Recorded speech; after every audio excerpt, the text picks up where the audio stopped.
Now, before we even get started, I just want to say this game was actually pretty good. Also, I wrote the script in 2023 and just edited it for 2025. So, yeah, there's that. Hi, besties. It's Canella Dea. It's Mike Drop. Shout out. This is Nerd Out. I'm Ben. This is Ben. This is Jack. I'm Nim. Zach B. It's Mega Ran. Dizzy A and Rock Fox That Rocks. Hi, I'm Vice. It's your boy Biggs the Prophecy. I'm Danny Fastman. It's Callan B. GXC War. Halo here. I'm Nina Hope. I'm Rice Direct. I'm not Mike Joshua. And welcome. Welcome. Welcome to Welcome to the inspection.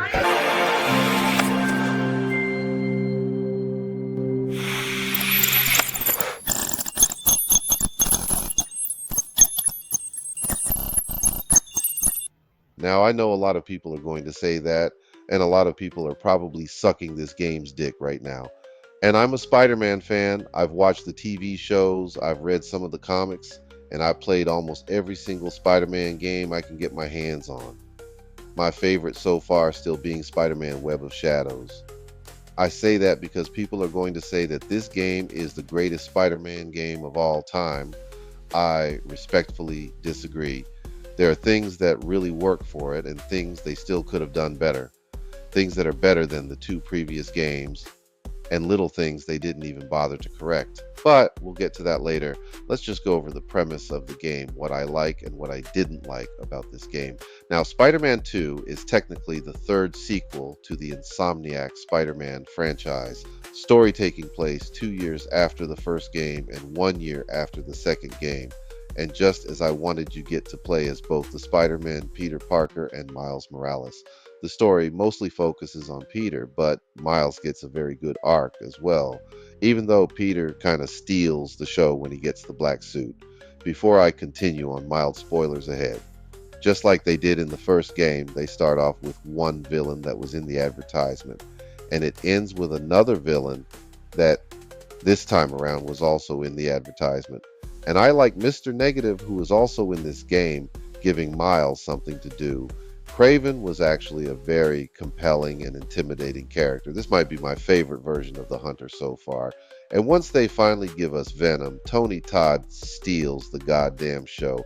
I'm still on the fence on whether he's my favorite version of Venom, because half of the storyline leading up to Venom, with the exception of Black Suit Peter Parker. However, that part left a lot to be desired. And I'm sure this isn't a spoiler for me telling anyone this who's watching this video, but Harry Osborn is Venom this time around and not Eddie Brock.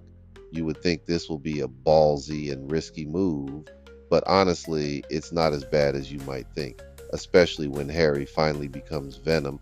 He kind of stays in the suit and Tony Todd takes over, so it makes it very compelling to watch. I just wish they would have done a better job with the reason why Harry became Venom. I think they did the best they could. However, it still felt a bit rushed once it became time for Harry to be Venom. But that's enough about that. Let's get into the likes and dislikes. As far as the likes, first and foremost, I like the combat in this game. It is an improvement, and if Insomniac has proven one thing so far, is that they can do Spider-Man combat, right? The web traversal has improved. It still feels a bit slow, but with the inclusion of the web wings, it can get a little faster. There's also ways to get around the city faster, like with the air drifts, for example. The fast travel in this game is the best fast travel I've seen so far. I do miss the subway loading screens. However, once you unlock fast travel in each district, getting to important parts on the map isn't such a hassle. You just highlight where you want to go, and in seconds, you are there. At first, I didn't like it, but I'll admit I overused the hell out of it. As far as the story, it really does focus on Peter more than Miles. It doesn't feel like Miles is shoehorned in this story. It really feels like he's a part of it, that we have Miles' story, we have Peter's story, and they both just come together in the end. I'd expect nothing less from good writers. Also, the acting was phenomenal. I know I've mentioned a few times how great Tony Todd was as Venom, but everybody did a fantastic job. I may not think it's the best Spider-Man game, but it does have the best voice cast. Now on to the dislikes. First and foremost, the glitches. They didn't bother me as much this time around because it seems like they kept the same glitches from the last two games. Tons of clipping, tons of floating. I don't expect a massive open world to be perfect, but it does break the game sometimes.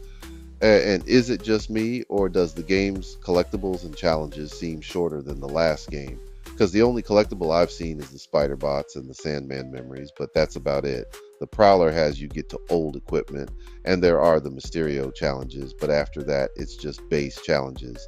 And yes, that's included in the Flame storyline as well. Those are just base challenges. Speaking of that, the side missions are immediately not that great. Just like in the other two games, they feel like filler, which wouldn't be a problem if it wasn't for my last gripe, but I will save that for last. I don't mind helping out Miles's high school or blind old ladies, but a lot of low side missions could have been completely cut. I mean, it's not like the story isn't long as fuck anyways. And I know a lot of people are going to say the MJ sneaking missions are better this time around. But just because you make a shitty place look better doesn't mean it's still not a shitty place. With MJ's ultimate stun gun, it does make the segments easier to get through and not as boring. And this time around there is only 3, but sometimes I wonder why MJ just sit her little ass down somewhere. This won't be a problem to her third segment. But also, this bitch does not have a health bar. I didn't even notice that until this game basically turned into Call of Duty with her last sneaking mission. Although the costumes in this game are cool, I do love most of the suits. In my second playthrough, I've noticed there are certain scenes and certain segments to where you can't change suits. I guess it makes sense, like when Peter puts on the black suit for the first time, but they do give you other black suits to put on in the game, and you can turn a lot of Spider-Man suits black or white. It wouldn't be a big problem for me, but in the last part of the game, you know, when they give you that warning to make sure that you fully upgraded before you enter the final act, I don't think you can change Miles or Peter's suits. Well, I know you can't change Peter's, which is not a bad thing, but I hate Miles' final suit. Is ugly and a tad bit niggerish, but that's just my opinion.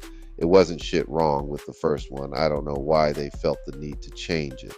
In conclusion, this game had the potential to be the best Spider-Man game. Hell, it even borrows aspects from other good Spider-Man games. Anybody else notice you fight the same villains as the Spider-Man 3 Sam Raimi game. Also, the game kind of turns in the web of shadows and the last fourth of the game. So yeah, you can tell they learn from their mistakes and improve upon a lot of the things they got right. It's just the little things that hold this game back. For example, they need a faster way to get up walls, like in Web of Shadows. Cameos from other superheroes couldn't have hurt either, instead of just dick teasing us with where the characters live. For my final grade, I'm going to give this an A recommended. I did give this game an A- when I first wrote this script back in 2023. However, with New Game Plus, they fixed a lot of problems. Especially the fact you don't have to wear Miles' ugly ass final suit for the last few missions anymore. This game is one I go back to. Because I also love living on the edge, fighting crimes, and spinning webs.